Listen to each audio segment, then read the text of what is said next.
Hopefully this is working. I have to use my phone today because I left my camera's battery at home. So anyways, this is another live Q&A. Hopefully this is a decent picture. It's obviously not going to be as good as my digital camera, but hopefully it'll be enough and I can get a good shot with this tripod. Let's see.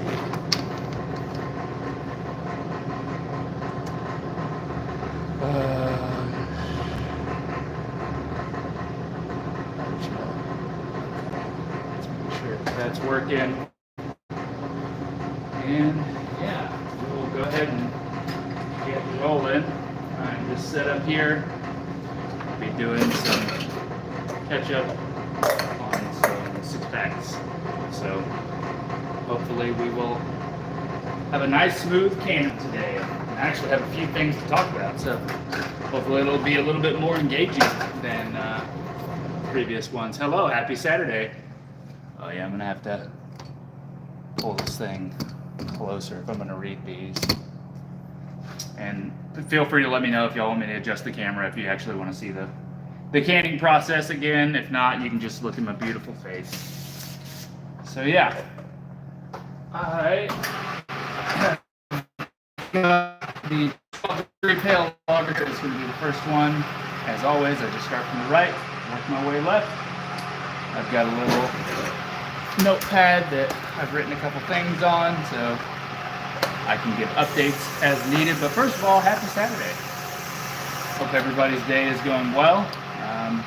Mine is just getting started.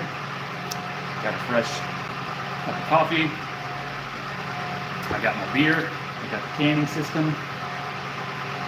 And I'm ready to just do some work. It's pretty beautiful out here in old Temple, Texas. The weather has been unseasonably awesome, and yeah, so pretty nice to wake up to this. Love the canning live streams. Thank you. Hope you're doing well. Thanks, Matt. Hope you are too, man. I'm doing all right. Had a couple of interesting weeks, which I will, I'm sure, dive into a little bit later in the stream. But until then, I'm just chilling. It's been a pretty slow week this week in the brewery. The weather has, I know I just said that the weather's been pretty decent. It's unseasonably cool here in Texas, but what has been kind of rainy and dreary the last couple of days, so I'm sure that might play a role. It's also, it was spring break. I have no idea when kids go on spring break, so I don't know what the high schooler and middle schooler kids are doing, if they're back in town, if they're out of town still, but that was definitely saw a lack of patronage during the spring break. Get a nice close-up action for you. I'm trying to get this towel situation under control now that my tripod is closer on the top of the kegerator. But yeah, got 5 people in here. Big time. What's up, everybody?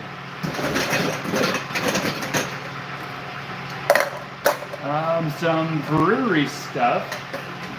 Some quick brewery updates. So I am on the last keg of the 22 degree Tamave. For anybody that's watched the channel and has seen the how to brew my beer videos, 22 degree Tamave is like the stout version of my 13 degree Tamave, the Czech Dark Lager, and it's like a 9% stout, winter seasonal, and people really like it. But we are now on the last keg of it, so that will probably go in the next couple of weeks, and we'll make way for the spring summer seasonal, which is the 14 degree Polish Tamave, which is an amber lager, and I actually just brewed that this week. Good morning from Galt, California. Hey, what's up? Good morning, Alonzo. Cheers. Let's see here. This is on my phone, so everything's like tiny. There's a brewery here in my city in North Carolina called Lesser Known that was named Top 10 New Brewery a couple of weeks ago. They have 45 beers on at the time, and all but one are always checker journey. That's awesome. I'm gonna check them out. Lagers. The other is usually Pale Ale, IPA. Reminds me of what you're doing. They also like to do tank pours, which is cool. Oh, that's cool. Yeah, it's interesting. You don't see too many breweries out there just sticking with 45 beers.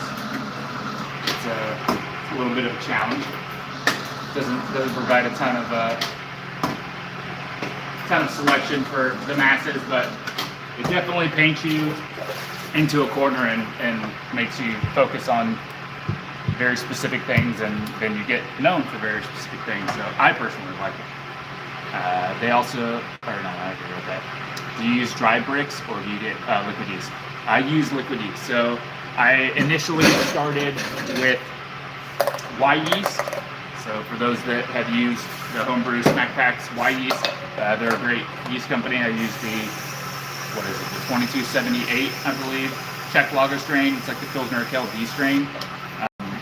But I recently have been ordering from a company called Propagate Labs, and I initially started ordering from them because I got in a pinch one day, probably a year and a half ago or something, and I needed a yeast pitch quicker than the 2-week lead time that Y yeast requires. And I just happened to reach out to them, or they reached out to me or something, and I ordered it from them, and they had it in stock. And so I've used them for the last couple of orders, and their Czech yeast strain is great. So I order a pitch for about a 5-barrel batch of beer. So generally, like double, if you want to double the yeast pitch for lagers as opposed to ales. But I'll usually order like a 5 or 6 barrel pitch and get it started in a beer, and then I propagate from batch to batch and harvest and repitch. Oh, and then somebody, that's kind of dovetails into one of the topics that I was going to talk about.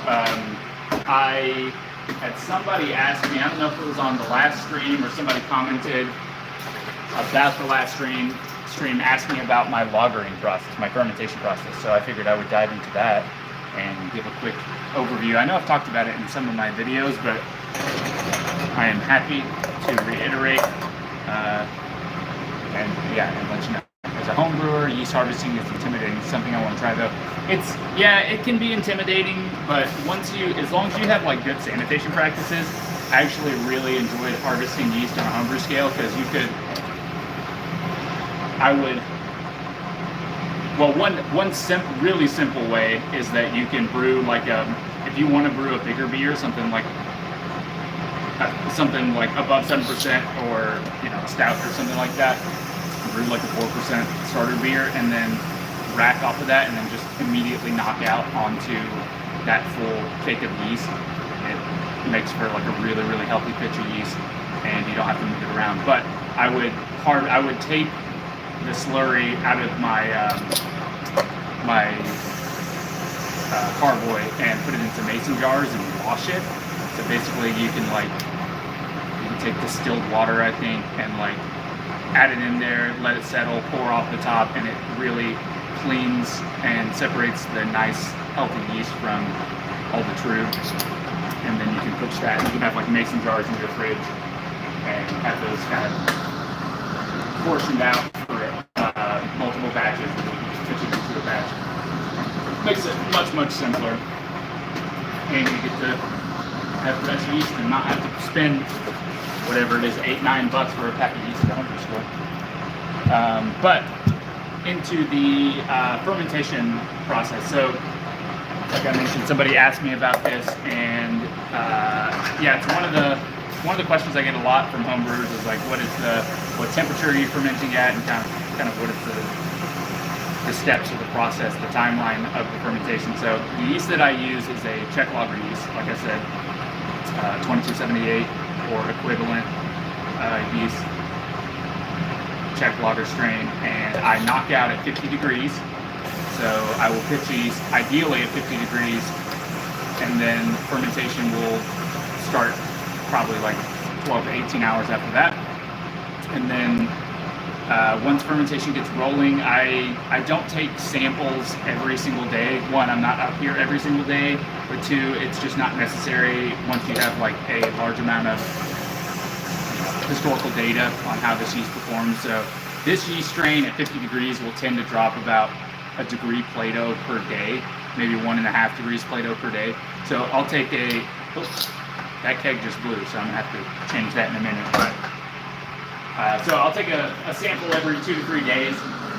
Once I get halfway through fermentation, and halfway through fermentation to me means half of the starting gravity. So if I knock out a 12 degree pale lager recipe, if it gets to 6 degrees Plato, I will then raise the temperature of the tank from 50 degrees to 60 degrees.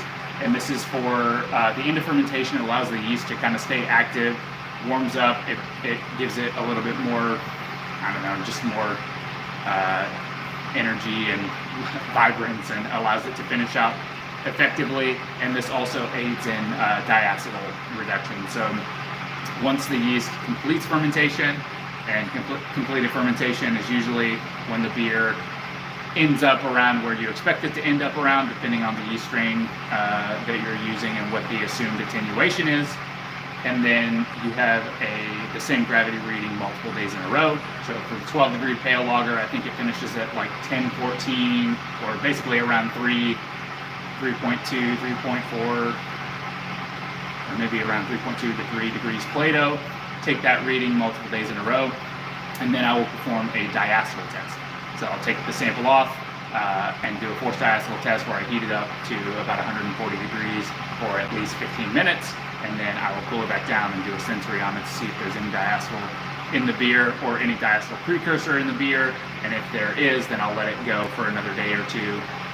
Everything here is real slow, so I'm not in any rush. I don't try to crash like too quickly or anything. So if I leave it in there for a couple more days, no harm, no foul. So once it passes the diacetyl test, I will then crash the beer to 50 degrees. So I do a smaller crash from 60 to 50, and then I'll do another crash from 50 to 36 after it sits there at 50 degrees for a couple of days. And then once it gets down to 36, well, really 38, because my glycol system can't keep things at 36 when it gets warmer in here. So I'll crash to like 38. And then I will let it sit there for, if I was really like cruising along and was like at capacity, I would let it sit there for a couple of days. And then I would rack to my bright tank, which would be, it's another vessel, it'd be clean and sanitized, rack it into there and let it, carbonate it. So I would force carbonate it in that vessel, and then let it sit there for at least another week, if not a couple of weeks, and allow everything to kind of settle out and have it mature. And then I end up finishing lagering in keg. So I will keg off into kegs, and then I'll put it in the walk-in cooler and let it stay there for the next few weeks. Let's see if I can. Well, this is nice. This is portable. Now I'm not connected. To the computer, so I walk around with this. But I need to get a new keg of 12 degree to put into the kegerator so I can finish kegging these, or finish canning this 12 degree. Where did my dolly go? There it is. All right. I'm sure this is going to be loud. I apologize for the noise. When you crash, do you reduce 3 to 4 degrees every 12 hours, nice and slow? No, I don't actually. And this is something that I initially started doing when I first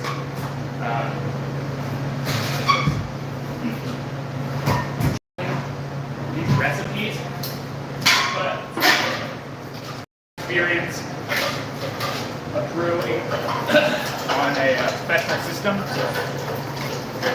We always did harder crashes, so we never did like 1 to 2 degrees at a time. We would just do it in larger segments. For ales, we would go from 60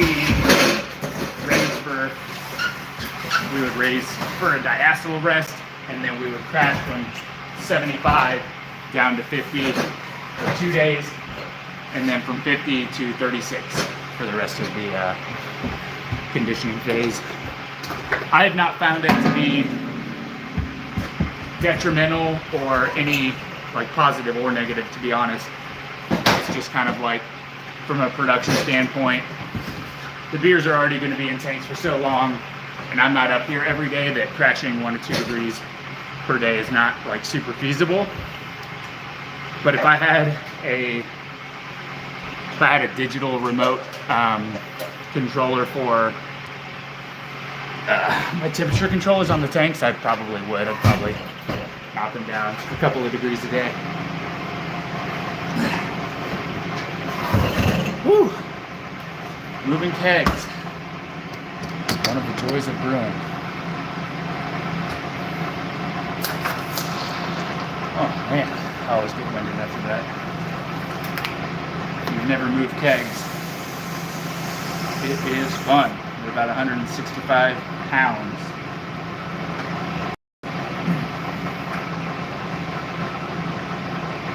Right.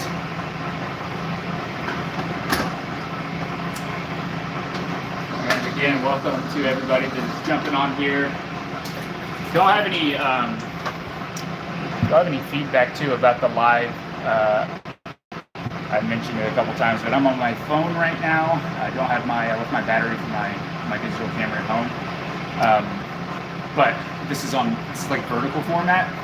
I don't know if it pushes the notifications to y'all differently when it's on this format, or if it's, the horizontal traditional YouTube landscape mode. But let me know if it's different.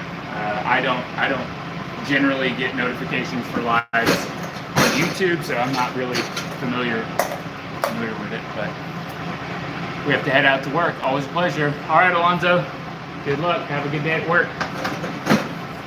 Thanks for joining. All right, other updates.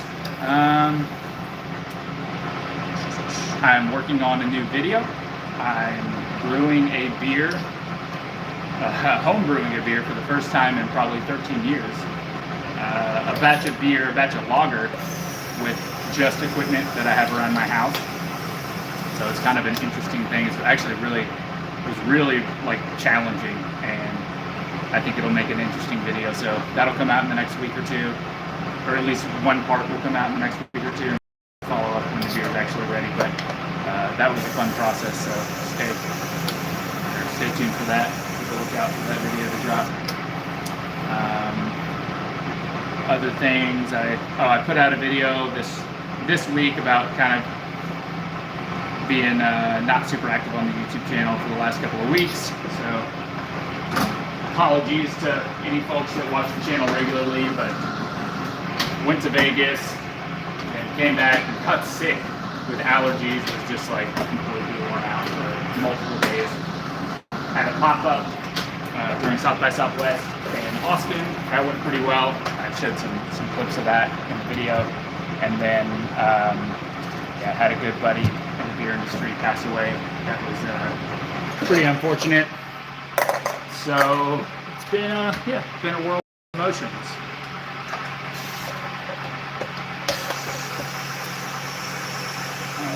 Nice. And other fun small business news.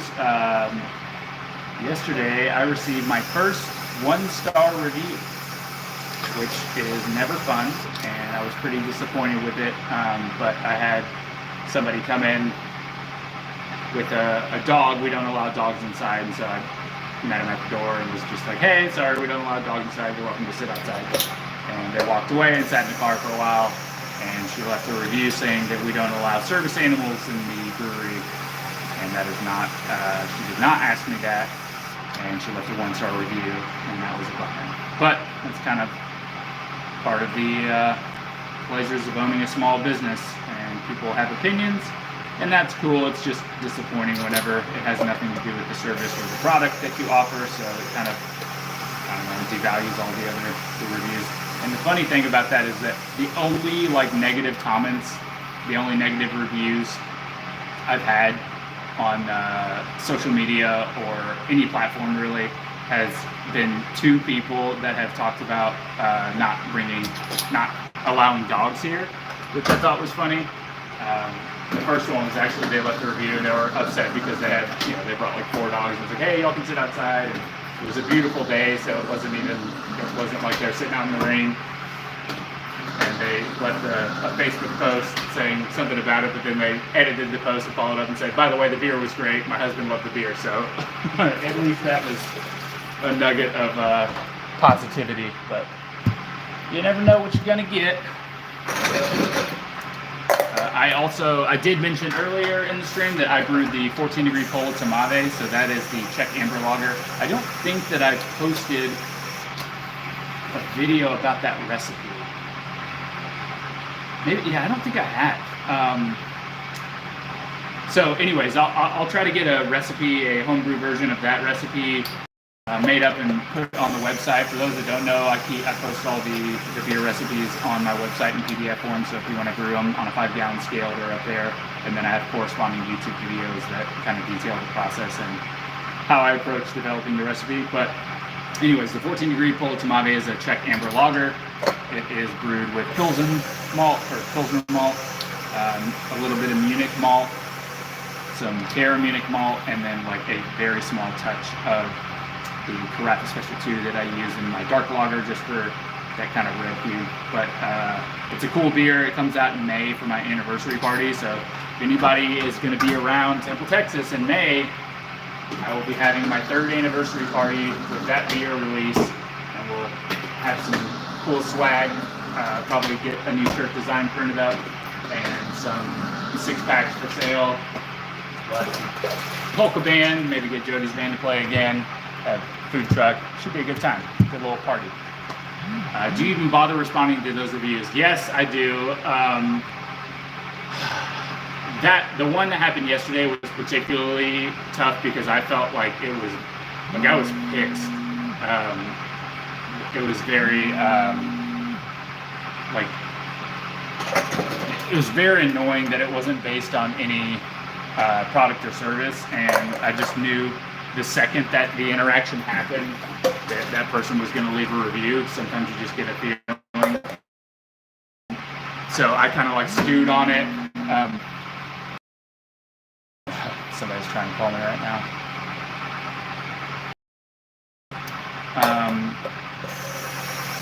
But yeah,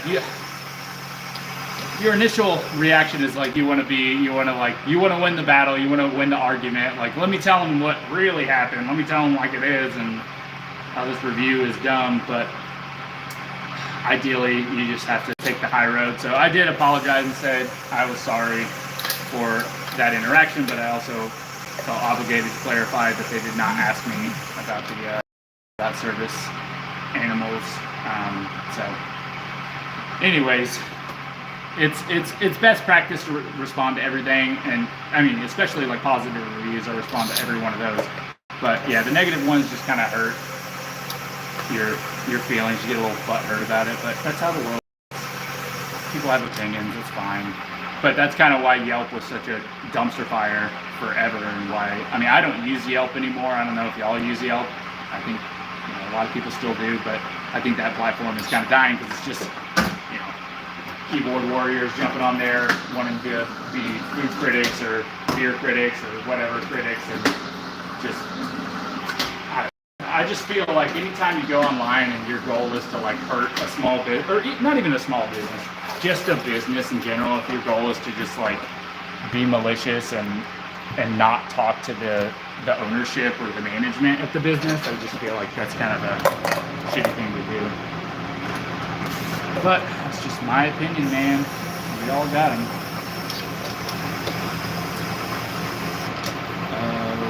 What else do we got out here?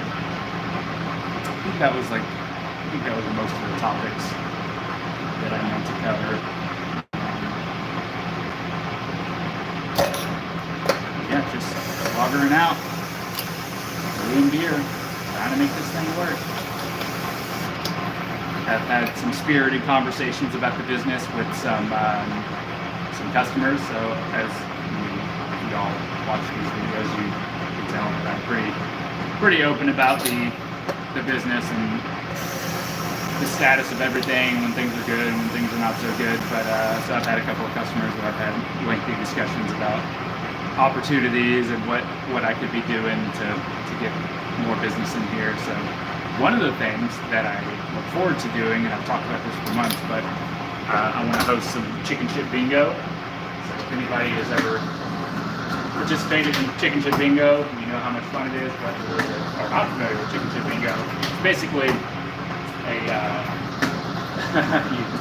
at a bar, you'll have a chicken coop with a bingo board, kind of a grid of numbers on the bottom. You put the chicken in, and wherever the chicken poops, shits, is the number that gets called.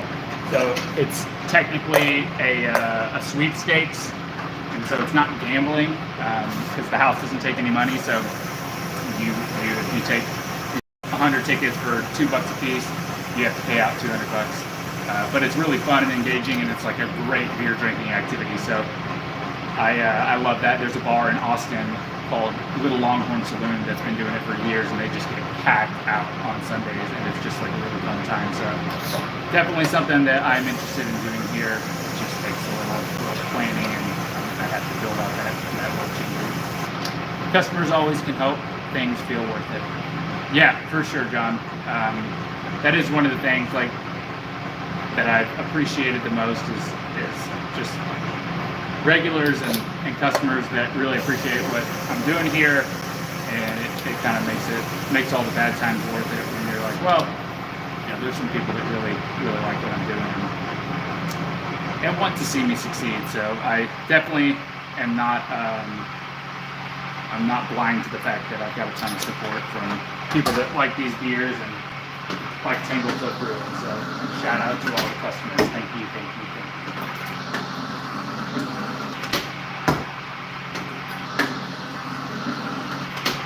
And then in a couple of weeks, we got the big old eclipse party. So, well, we don't have a party. I'll be closed on that Monday, but there is a giant, once-in-a-lifetime full solar eclipse happening on April 8th, and the Central Texas region is expecting like 1 million people to be here. It's insane. So it's going to be crazy. People are going to be out. The roads are going to be nuts. The cities around here already they've already declared a state of emergency. So there was I think there were a couple of like solar watch parties in public parks that were planned and now canceled because the city didn't know if there was going to be enough resources or enough I guess resources to help traffic and make sure that people can get in and out safely. So pretty interesting, but a lot of places will be packed up into the sky. We are in the peak of the pack of totality all across Texas. So people are just flooding in.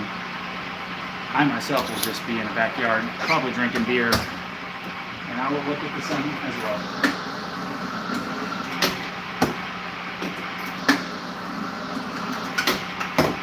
Alright, this is the last 12 degree.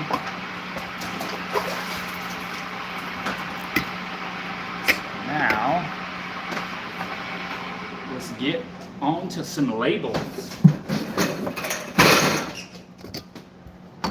which I actually just ordered more of because I am out.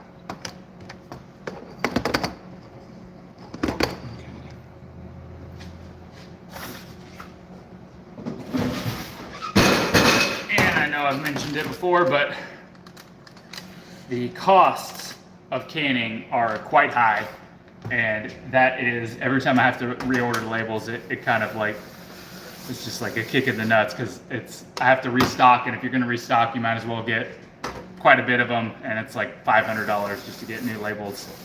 So the total package cost for a 6-pack of cans is around $4, which is it's kind of a lot actually. When you don't have economies of scale. So just kind of have to make it work. And I only sell my 6-packs for $13, so it's a pretty decent like value for the 6-packs. But yeah, not a ton of margin, and you have to spend a lot of money on costs.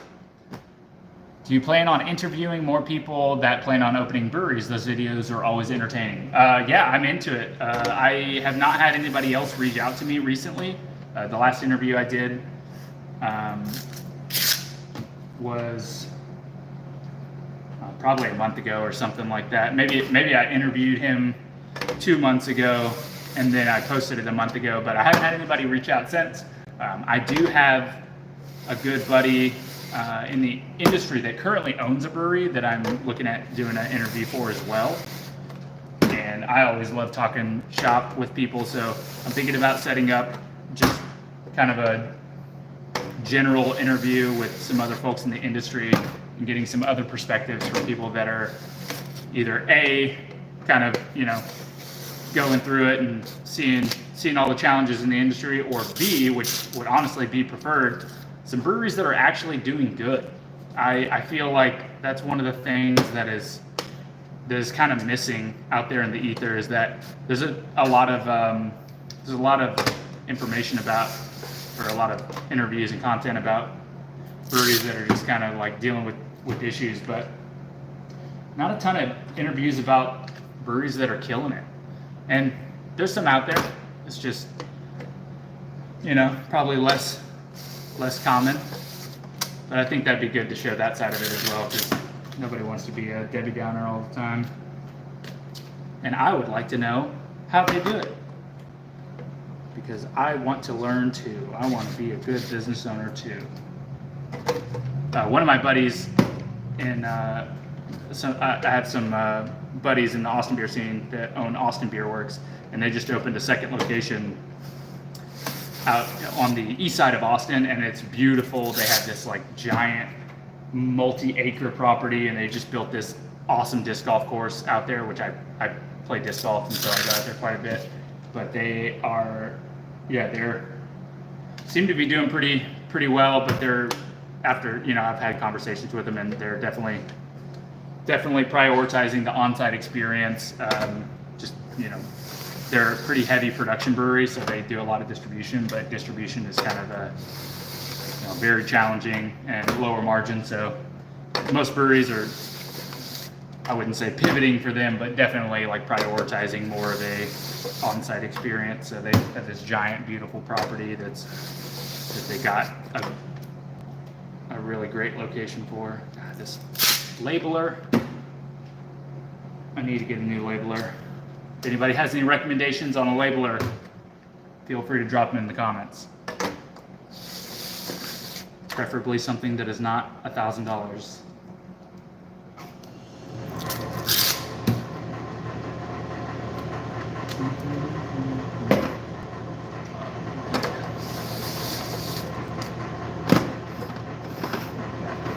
On here. Man, time flies when I do these things. It's crazy. I appreciate y'all tuning in as well. I know it's hard for people to get on live streams. I think it's probably hard at any time, really. Like, it doesn't matter what day of the week, but Saturday mornings, some of the audience, if you're on the West Coast, I'm sure, what is it, like 8 a.m. there?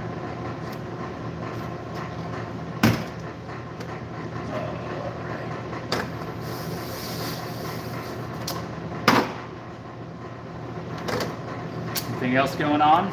Anybody in the live feed have any exciting homebrew news, or are you working on any interesting batches of beer? Anybody brewing lagers? Remember to press the like button. Cheers from Norway. Yeah, thanks, man. Press the like button. Hit that subscribe button. Do all the things. Actually, I don't think this. I would assume that this live doesn't get pushed to anybody that isn't a subscriber already, but. Oh, and other interesting, not beer related specifically, but YouTube news.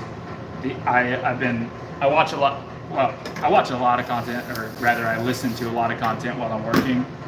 A lot of it mostly is business content, but a lot of it is also YouTube content. I was listening to this interview or this presentation that was given at South by about kind of the way that the social media and content creation landscape is changing it has been changing in how subscribers and members and followers are becoming less and less of a, less and less of a factor in content creators' lives, just because you're like in TikTok specifically, your content gets pushed to people that whoever the algorithm decides it wants to show, and so it's like not as relevant that they are subscribed to you as it used to be. So that's an interesting change, but I still like the subscribers. It's nice to see those numbers. Everybody wants to get 1 million subscribers. I think that's a fun goal to aspire to. All right, let's put these in the cooler. Oh. Look, this is service right here. Carrying y'all with me. I sold that at the brewery last night, so I'm restocking that. I had quite a bit of the other two, so all I need to do is a couple of 6-packs of that. And for those that don't know, or maybe I haven't mentioned it, but I usually like to keep about 6 packs of each beer on hand at the beginning of each service day. So that's like 18 full 6-packs, and that's not a lot of 6-packs, but when it's usually enough to get me through service. But sometimes I'll have somebody come in and get like 4 of one 6-pack, and which is great, but then it just depletes that inventory, and you gotta do some more. And I actually filled a growler yesterday for the first time in a long time. Does anybody still use growlers? That's an interesting phenomenon. I get like I said, I've probably filled 3 growlers in the last year and a half. I don't personally use them, but maybe I'm the oddball out. Maybe everybody else still uses them. What's your future plans for the channel?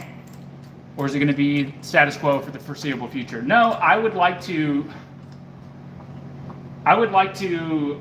start doing some more, I've mentioned it before, but I'd like to start doing some more experiential, I say that word, and I guess that really doesn't mean much without context, but basically I'd like to do more videos that are kind of fun and entertaining, but within the landscape of like being an advocate for beer, specifically lager beer.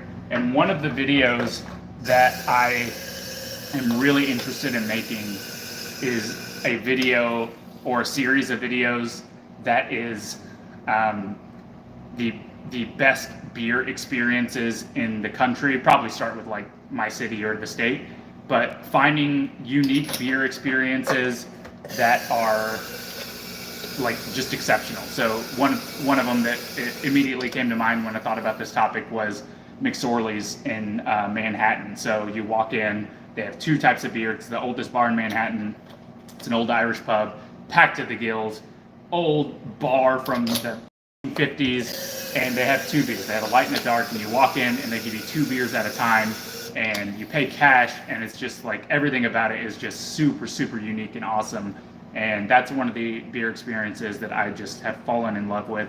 And there's a few of them that come to mind, but every time I ask this question to people in the industry, like there's always a long pause, and it's really difficult to pick like one place or one experience, because it means different things to different people, but also most craft great job, so they're not as they're not as like focused on a very specific beer, so they do a bunch of different beers, a bunch of different styles and things like that. So it's really hard to pinpoint like one place that like they serve this beer poured this way in this specific glass in this specific ambiance with this specific service model. So it makes it hard to kind of narrow that down. But I don't know. Please let me know if you have any suggestions. All right. Sorry, I had to send a text message. I keep getting phone calls. People are worried. I will use growlers at the microbrewery I work at, but I'd so much rather can the beer for customers. Yeah, and I always recommend, like I'm pretty upfront with customers that if you bring a growler in, I charge just 3 pours of beer. It's actually still a really good deal because my pours are only 13 ounces, and so you're still getting a decent deal. But the 6-packs are much cheaper. Like I price them at $13, and it's about, let's see, 6-packs are, how many ounces is that? 72 ounces? Yeah, so 6-packs are 72 ounces and growlers are 64 ounces. So it's a much better value, but some people just really like growlers. I mean, no shame. That's what you want. Go for it. Make sure you clean and sanitize your growlers before you bring them into a brewery, because that is not the brewery's job to clean your growlers for you. Although I'm sure there's plenty of people that do it and they're nice about it, and I will do it and be nice about it, but just be courteous. Anyways, before I get distracted, back to the YouTube direction. I would like to do more videos that are kind of unique and experiential like that. I still am interested in doing more beer education. I am going to be putting together a beer training. I don't know if I'm going to launch it, or I don't know if I'm going to just like post it on YouTube, or if I'm actually going to build it out on a platform and make it like a beer training course. The goal for that specifically isn't necessarily like have a beer training course for $100 or something. It would be more like have a beer training course within some sort of community that I can just have all the videos up of kind of the way that I have approached training people in breweries before, and so I can have all this video content that is just my approach to brewing beer, brewing high quality beer, either on a homebrew scale or a professional scale, and then having that available so that people can access it and get trained up, and then potentially starting, I don't know if it would be like a Discord or something, but having some sort of community where if people are interested and they join the course, that we can have like an open dialogue and troubleshoot problems or just talk about different aspects of the brewing process. But I have a list of like 15 different segments, and it will be hours and hours of content. I just have not sat down to record it. I also need to build out some sort of more professional looking backdrop for filming those videos, because currently when I film videos at the house, I just sit on my couch and point the camera toward the wall. So I'd like it to look a little bit nicer, but again, I always love feedback from the YouTube audience. So if anybody has any specific videos they'd like to see, please feel free to drop them in the comments. Excuse me. Or email me at Andy@tanglefootbrewing.com. A Discord would be cool. Okay, yeah, I'll look into it. I don't really, I've only used Discord, I think twice. So I'm not familiar with it, but I could probably figure it out and build out. Like, I really like the community that CH at Homebrew for Life has built with the Hoppy Hour and his live streams and Discords and stuff. I think that he does a really good job with that. So it'd be cool to build something out like that. And just keep growing the audience. I feel like, I mean, to be transparent, my thoughts about the channel have kind of been all over the place since I started. And initially, it was like I just want to document the journey of a small brewery, which I feel like I'm doing, but I also am interested in a lot of other things as well. And so I don't know if just like everything beer related fits underneath the Tanglefoot Brewing channel, or if I need to start a different channel. So I'm not sure. I don't have a hard opinion either way. I just don't want to like okey doke somebody into following the channel because they like seeing me run a small brewery and then hit them with a like, I don't know, here's how the marketing of a brewery works. I don't know. I'm just spitballing here. Just found the channel the other day. Sweet. Thanks, Gordon. I'm glad you found the channel. I'm glad that YouTube is working its magic and getting it in front of more people. Any other channels that you follow? Any reason why you followed mine specifically?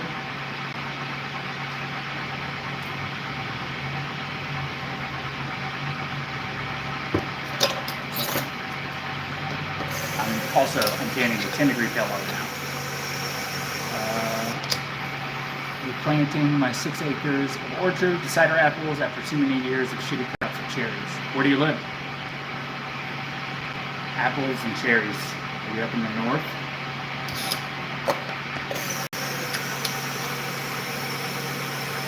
But that's cool. So are you going to start brewing cider, or are you going to sell the apples? That's interesting. Actually, I had a guy in here yesterday that owns a distillery out here in, it's called Wilson Valley Mercantile, but they're out in a little town called Little River, just outside of Temple. And they started this distillery, but he also, that's like a third side project of theirs, but he's a farmer.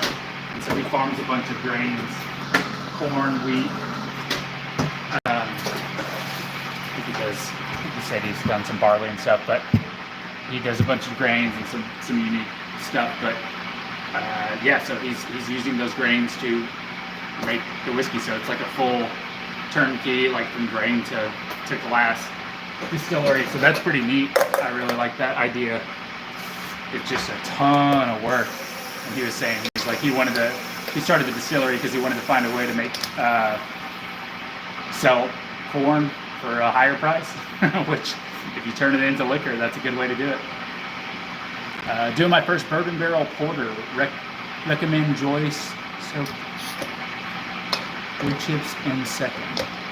Joy soap. I'm not sure what that means, but I'm maybe like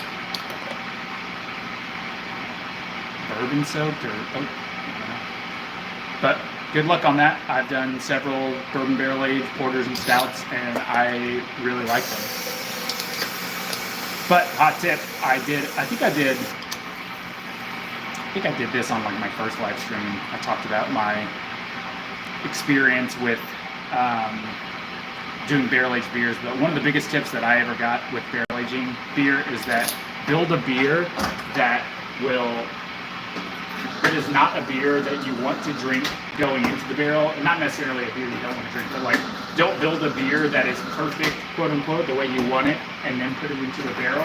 Build a beer that is good and appropriate for then accepting the flavors from the barrel. So what that means is like, build a beer that can accept, you know, the char, the roast character, the vanilla character, but also drying it out a little bit and having that like oaky, tannic characteristics are usually like a more, one of the presenters that I got these tips from said like a fatter beer, more kind of viscous and like full-bodied, and maybe like a little bit on the sweeter end, so that it can accept all those kind of assertive flavors. I thought that was really good advice.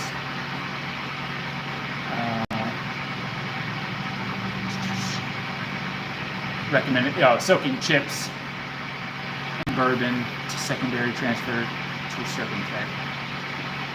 Yeah, I've done that before. I've soaked chips and bourbon before. The only problem with that is when you soak chips, which are like very small pieces that have a ton of surface area in bourbon, what you're doing is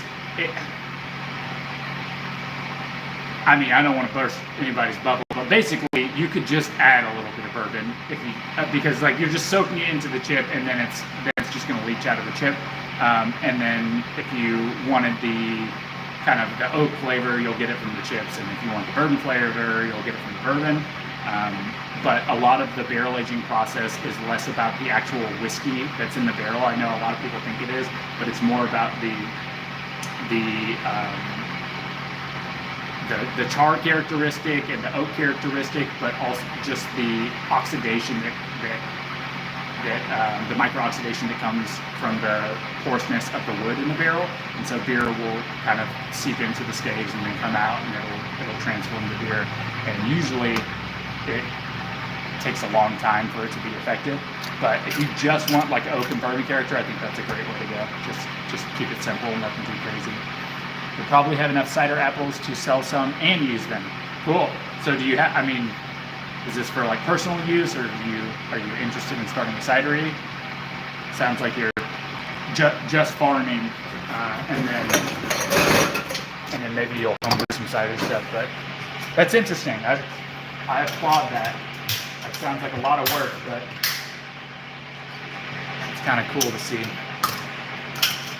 a agricultural product turn into a beverage. I myself have never brewed cider, but I do like a cider. I like a dry cider. There's a cidery in Austin called Texas Keeper that does like really nice artisanal ciders that are usually very dry, but like complex and interesting because they use a lot of heirloom fruit.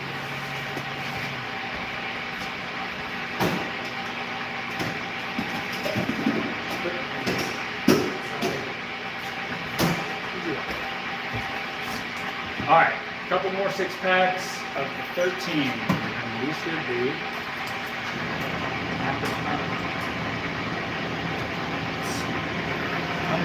oh, easy.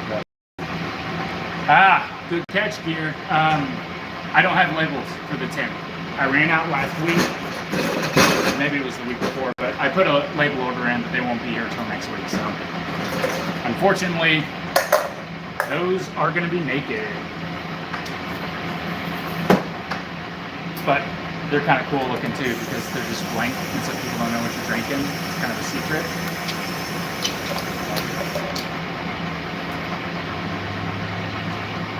Shit ton of work. Yes, that sounds like a shit ton of work.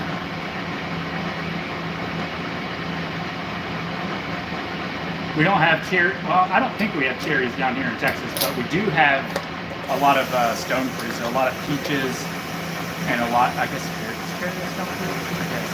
But we have a lot of peaches and apricots and berries.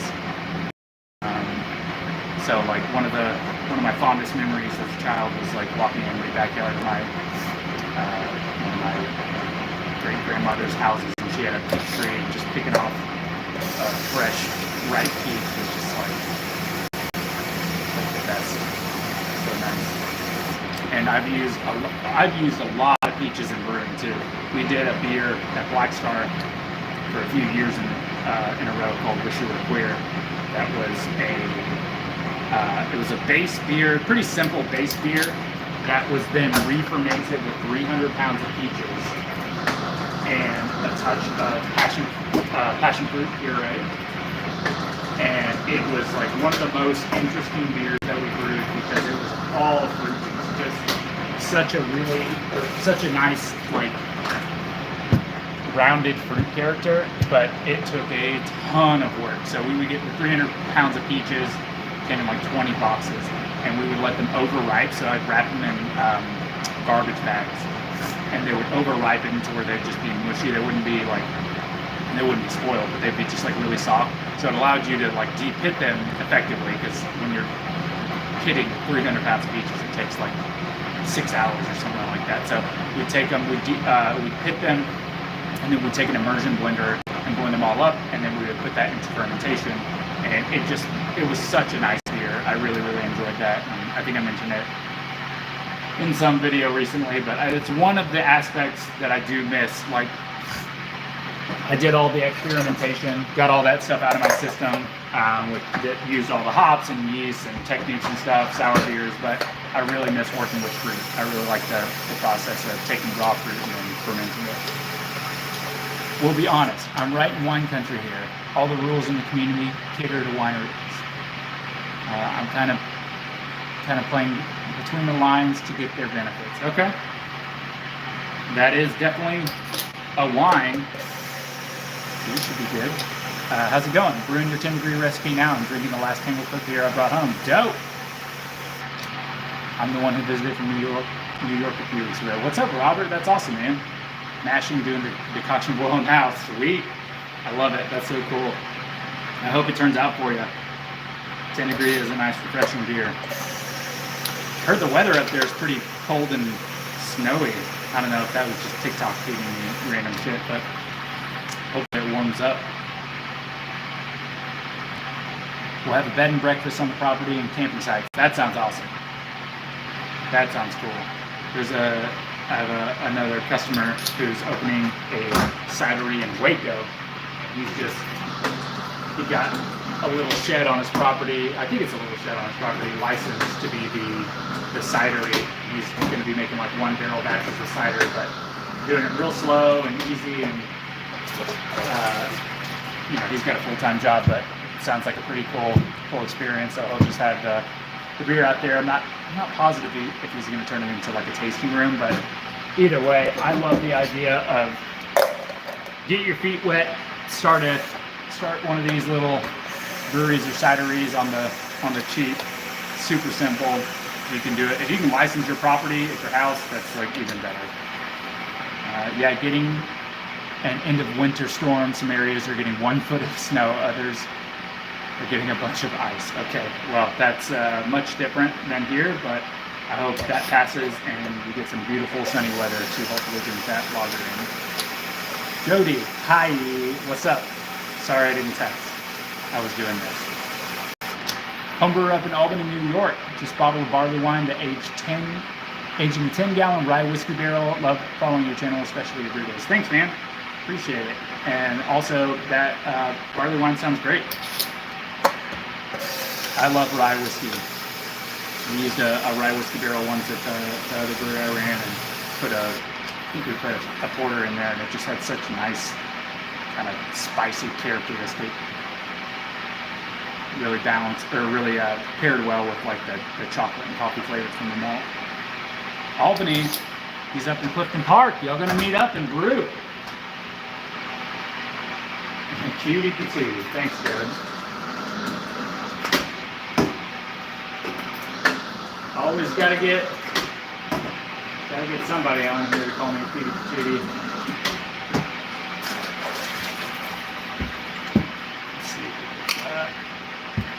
I need one more load. These will be the last 3 cans that I need.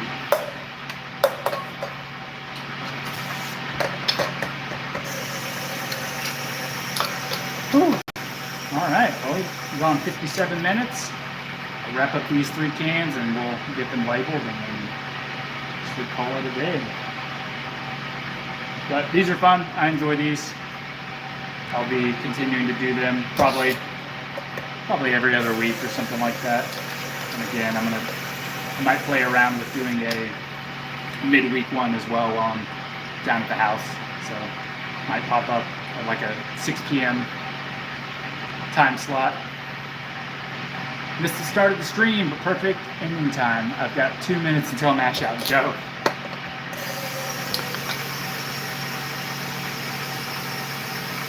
Really, in Coxsackie? No one out of the area knows where it is. I also do not know where that is.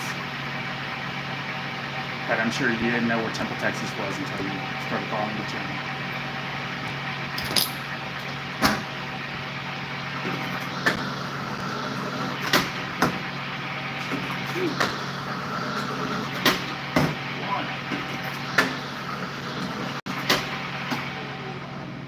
Anyway, that's all she wrote for the cans.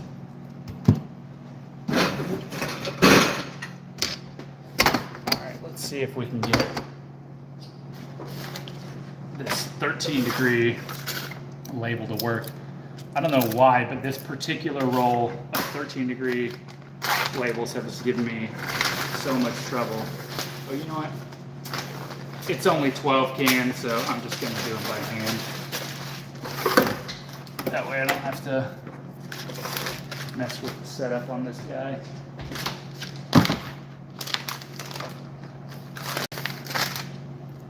Okie dokie. Oh, Joe, if you're still watching, you want to add some ice to that cooler? For that video that I'm making about brewing beer with only equipment I have at the house, I have the for my fermentation chamber, I'm using just a simple igloo cooler, but I'm keeping it cold with ice, so I gotta top it up daily. Thank you. Just put like a, I don't know, put like a pound or two in there. It should be good.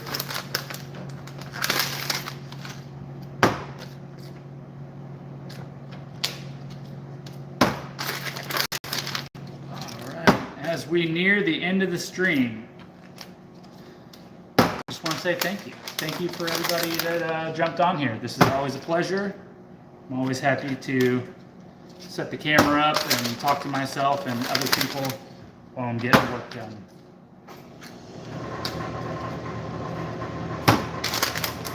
And if you have any other questions about anything at the brewery, feel free to drop them in the comments. I can get to them on the next stream or comment on the video whenever this goes. It's posted on the channel. Yeah, pretty much it. This is how I start most of my days. Canning beer, getting set up. I'm sure some of you are wondering, why don't you just do one big canning day? And that way you don't have to do it every single day. Well, that's a great question. And the answer is because, I don't know, I think I just like it. I think I like just starting my day off like this, doing something monotonous and repetitive. But I also will can up, 18 six-packs, and then I'll do service on Thursday, and then maybe I sell 2 of them. And then I don't really have to can anymore. But sometimes I'll sell all 18, and I'll have to come back in and restock. So that is, that's where my head's at. But anyways, thank you so much for joining the live. I will be back on soon. Stay tuned to the channel for more videos. Like, subscribe, do all that stuff. And I will continue to do my thing. Hopefully we have a busy day here at the brewery. It's beautiful outside. Have a good one to you as well, Robert. And yeah, good luck homebrewing and whatever else you do growing your apples. What kind of canning line do you have? I don't have a canning line. I just did the whole process right here. So I have a beer gun, cans with, off the taps, CO2 for purge, October seamer. You can go check out the other live. I did a few. I think I show a more up close views of the process. Also, there's a whole video on the channel called How to Can Beer in a Small Brewery. Go check that out. I describe it in detail. And then I also have a labeler that I roll the labels onto the cans with. But yeah, go check it out. No fancy canning line here. I wish I had one, but I do not. So anyways, thanks y'all. We'll catch you on the next one. Y'all have a good day. Take care. How do I end this?